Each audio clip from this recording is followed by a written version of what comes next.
Нурууны диск цүлхийлт.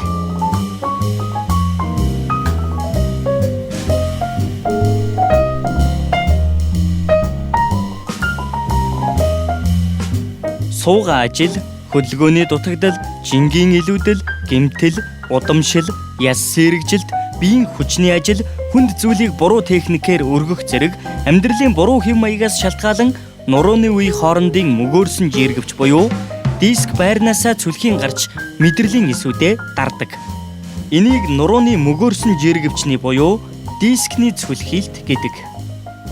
Нурууны диск цүлхийснээр нуруугаар ойр орхин өвдөх, хөшөх, цаашлаад нуруунд ачаал өгөх үед нуруу, өгзөг, хөл болон гарт өвдөлт үүсэн бадарах, хөл рүү халуу оргих, улмаар удаан алхаж чадахгүй болох шинж тэмдгүүд илэрдэг. Нуруунд баг зэрэг зовир илэрмэгц эмнэлэгт хандаж зөвлөгөө авах хэрэгтэй.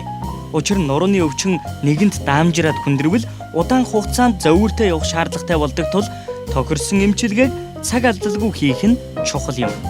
Мөн нурууны өвдөлтөөс урьдчилан сэргийлэхийн тулд жингээ зохистой хэмжээнд барьж идэвхтэй зөв дасгал хөдөлгөөн хийж ажил амралтаа зохицуулах шаардлагатай.